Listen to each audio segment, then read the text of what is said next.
दर्शकबिन finally ट्यु cricket स्टेडियममा पहिलो पटक 6वटै फ्लड लाइटहरू बोलिएको छ। यो नेपाली क्रिकेट जगतमा निकै नै ठुलो इतिहास रहनेछ। यो तपाईहरुले देखिराख्नु भएको यो 6 नम्बरको यो फ्लड लाइट, त्यसैगरी यो 5 नम्बरको, यो 4 नम्बरको, यो 3 नम्बरको, हामी अहिले 2 नम्बरको र 1 नम्बरको फ्लड लाइट पनि अहिले देखाउनेछौँ। अलिकति यहाँ सेकिएको छ र यता यो पिच ग्राउन्डको यो भाग रहेको छ।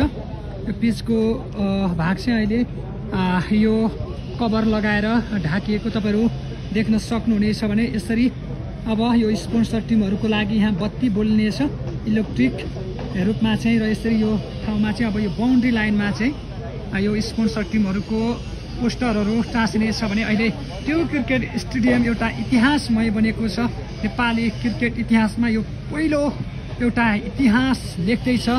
यो 6वटा फ्लड लाइट नेपालमा पहिलो पटक यति ठुलो खालको फ्लड लाइट यसरी बोल्दै गर्दाखेरि हामी तपाईहरुलाई यो खेल नेपालबाट यसरी देखाइराखेका छौँ। यतातर्फ यो नर्मल प्याराफिटतर्फ यो विभिन्न जोनहरू छुट्याएको छ र आफ्नो जोनले पछाडिपट्टि यसरी होर्डिङ बोर्डहरू टाँस्न पाइनेछ। भने यता छेउ साइडको भागमा यो यान्सेल जोन, त्यसपछि red bull John, Siddhartha John, र यतातर्फ छेउ साइडको भागमा भने खेलाडीहरूको फ्यामिली जोनहरू रहनेछ। अब हामी तपाईहरुलाई 2 नम्बरको र 3 नम्बरको फ्लड लाइट पनि देखाउनेछौँ। त्यसैगरी यो मेन गेटको भागबाट छिरिसके पछाडिको यो जुन 1 नम्बरको यो फ्लड लाइटको दृश्य रहेको छ, यो 1 नम्बरको फ्लड लाइट र यताको यो 2 नम्बरको फ्लड लाइट रहेको छ।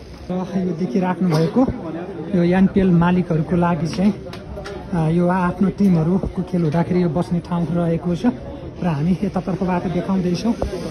यो देखिराख्नु भएको यो 3 नम्बरको यो फ्लड लाइटको दृश्य र यता यो बाउन्ड्री लाइन सबै कभरेज गर्ने गरी चाहिँ हामी तपाईहरुलाई देखाउँदैछौँ। हेर्नु होला, यसरी यो बाउन्ड्री लाइन पनि अब यसरी चाहिँ बनाउँदै गर्दाखेरि यहाँ थुप्रै मिडियाकर्मी जीवहरूलाई पनि हामी देख्न सक्छौँ। यसरी यो नेपाली क्रिकेट जगतमा एउटा पहिलो इतिहास रच्दैछ। कृपया भिडियोलाई लाइक गरिदिनु होला। पहिलो एनपिएल जुन पहिलो एनपिएलको विजेता team Janakpur bolts versus Kathmandu Gurkhas बीचको निकै नै कडा प्रतिस्पर्धा हुने हामीले अनुमान गरेका छौँ। जुन खेल उद्घाटन खेलै फ्लड लाइटमा हुने भएको छ। कृपया भिडियोलाई लाइक गरिदिनु होला। हामी सम्पूर्णलाई त्यो आग्रह गर्न चाहन्छौँ।